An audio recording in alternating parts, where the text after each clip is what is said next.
Hello, this is Alicia Sam and you are watching HW News. Hundreds of people took to street in Beijing and Shanghai on Sunday to protest against China's zero COVID policy in a rare outpouring of public anger against the state. China's hardline virus strategy is stoking public frustration, with many growing weary of snap lockdowns, lengthy quarantines, and mass testing campaigns. In this video, we will talk about the unprecedented protests happening in China after a deadly fire breakout.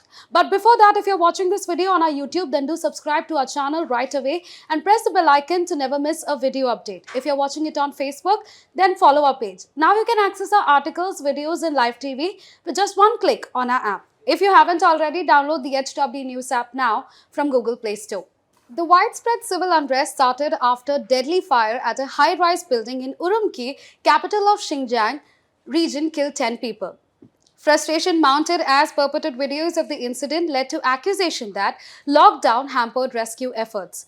Urumqi officials held a news conference to deny the allegations, but to no avail. Many of Urumqi's 4 million residents have been under some of country's longest lockdown, barred from leaving their home for as long as 100 days, Reuters reported. Following the Urumqi fire, protesters have taken to streets in Beijing, Shanghai, Wuhan, Chengdu and Lanzhou against the zero COVID policy and President Xi. This wave of civil disobedience is unprecedented in mainland China since Xi Jinping assumed power a decade ago. As many China watchers have noted, civilian protests in China are not extremely rare, but protests breaking out in synergy across China over common subject is quite unprecedented in the mainland. China has a history of witnessing labor and farmers' protests, with some incidents of students protesting against campus-related issues. However, current demonstrations spread across the country have seen participation from multiple communities and mixed demography. The spontaneous exhibition of general mass dissent on the streets of multiple cities across China makes this protest unprecedented. Social media posts of mass gathering and sloganeering suggest anti-lockdown protests happening across over a dozen cities in China. Demonstrators clashed with the police in Shanghai on Sunday night. Similar protests have been reported in Urumqi, Hotan, Nanjing, Beijing, Wuhan, Chengdu, Gansu and Lanzhou. Several university campuses have been witnessing such protests. According to some reports, more than 70 centers of higher education in more than 10 provinces have witnessed some kind of protests. While most parts of the world have returned to the post-pandemic normal, Chinese government policy to achieve zero COVID amid rising numbers of cases has imposed several restrictions in public life. A general sense of these protests is to oppose the strict COVID policing in China. Isolated protests were reported earlier in Urumqi, capital of Xinjiang province, against the COVID policing. But situation became worse on Thursday as 10 people were killed in a fire at a residential high-rise building in Urumqi. Many people held the lockdown responsible for hampering the escape and rescue operation.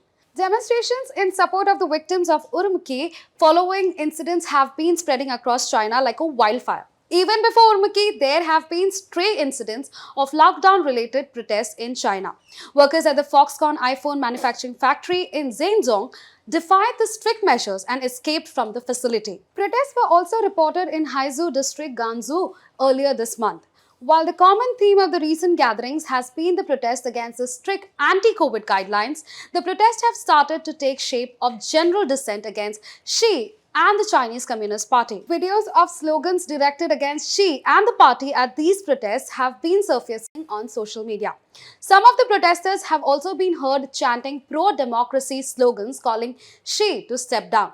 Call for freedom has been the underlying theme of most of the protests, with no to lockdown, yes to freedom being the most common slogan. Now, with all the unprecedented protests, how is the government reacting? Strict censoring of the social media post amplifying the protests has been reportedly imposed by authorities, but that's not all. Users searching the social media with keywords associated with the protests are made to see random advertisements with pictures of girls. Even people searching queries in Chinese on Twitter have reported the same pattern.